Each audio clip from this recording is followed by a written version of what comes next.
Eric had always looked up to his family in the Irish Mafia. Growing up, he admired their power and control, dreaming of becoming a big-time drug dealer like his uncle, Pat.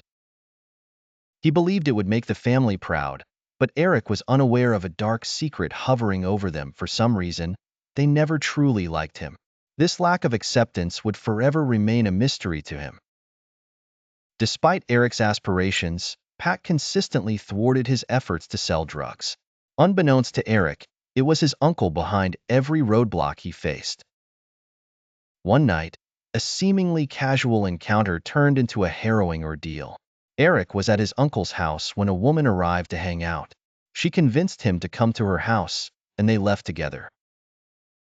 As the night wore on, Eric noticed they were driving far beyond the city limits. It was nearing midnight, and Eric grew uneasy. They finally reached a house that felt eerily familiar to him. The unsettling feeling gnawed at his senses, but the woman insisted they go inside. He checked his phone. No service, and it was nearly dead. Reluctantly, he followed her into the dark, cluttered house with scattered toys and clothes. Trapped in the middle of nowhere without a way to leave, Eric tried to calm his nerves.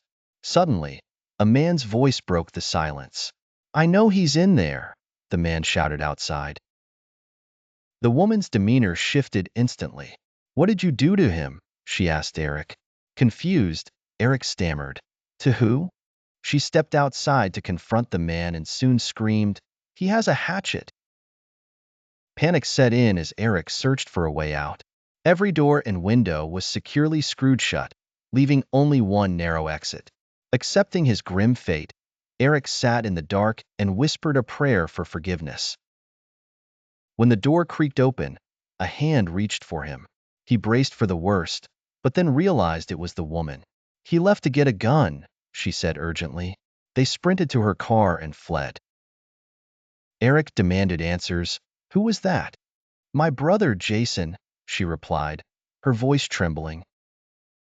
Eric's heart sank as he pieced it together. Jason was the same man who had attacked him with beer bottles and broken into his home. At that moment, Eric knew he was marked for death. He had a hit on his head, orchestrated by the very family he longed to impress.